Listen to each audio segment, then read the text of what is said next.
There's something to be said about someone's journey to step out of their comfort zone, whether it be by accident, whether it be anticipated with weeks to months of planning for a certain life event, or whether it just happens to fall onto your lap and you just go with it.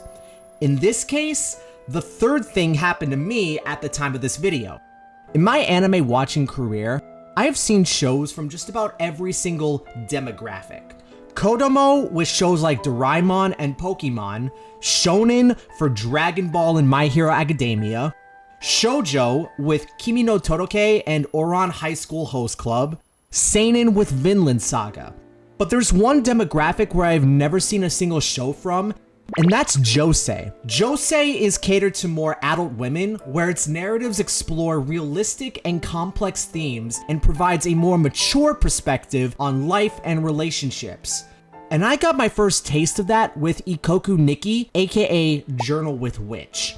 The story follows two main characters, Makio Kodai and Asa Takami. And it's already diving into some heavy topics off rip, as it involves the death of Asa's parents and Makio's sister. Makio is Asa's aunt, and Makio is forced to take her in since she doesn't have anywhere else to go. Makio is a reclusive novelist that works from home, always in a bad mood, and doesn't clean up after herself. Asa is only 15 years old and is grappling with how to cope with loneliness.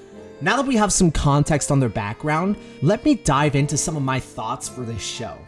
This anime feels different, and I say that in the best possible way. And the first thing that stands out to me is just how blunt Makio is with Asa. Her bluntness, combined with her persistently bad mood, makes for a personality that actually feels distinct, unique, and most of all memorable. She tells it how it is, almost like it's a my way or the highway type deal, but it kinda sorta isn't. But what makes her such a cool character is that she brings her ability to care for others from deep down out into the open. When she first brings Asa in, she even states that there wasn't even a guarantee that she'll even love her, and this is her own relative she's talking about here. But the one thing she can guarantee is that she won't trample on Asa's feelings, and I can interpret that as Makio stepping out of her own comfort zone and giving Asa a sort of respect for her and her own situation. This first impression of Makio gave me such a good impression on what Josei shows are built around. It's only one episode deep, and we're already having a dynamic of a recently orphaned child and a recluse that we don't know the full story of until later into the season, learning how to be a newfound family of their own. And I haven't even begun to talk about Asa Takami yet. As I mentioned before,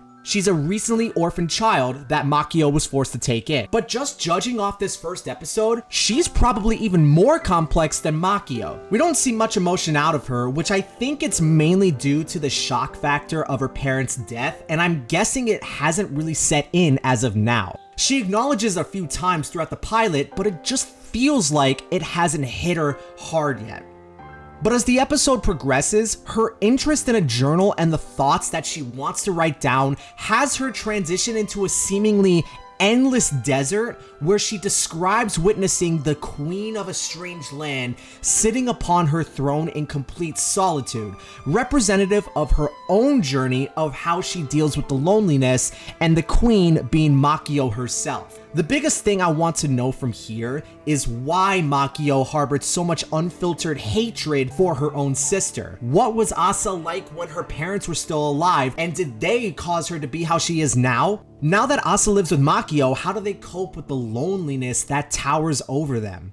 These questions will most likely be answered in due time. But the thing I'm happiest about is that these questions are able to be asked in the first place, since it will soon tell a story that I believe taps into a well of emotional resonance that you mostly don't get with shows in other demographics.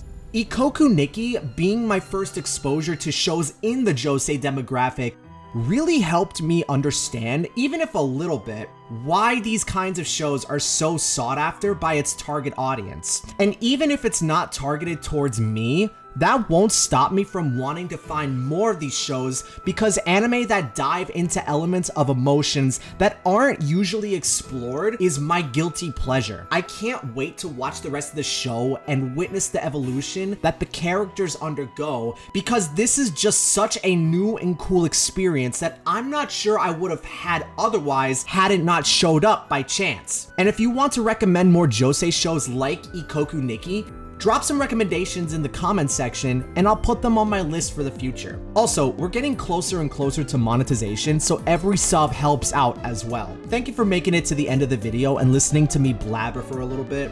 That's gonna be it from me, guys, and I'll catch you all in the next one. Peace.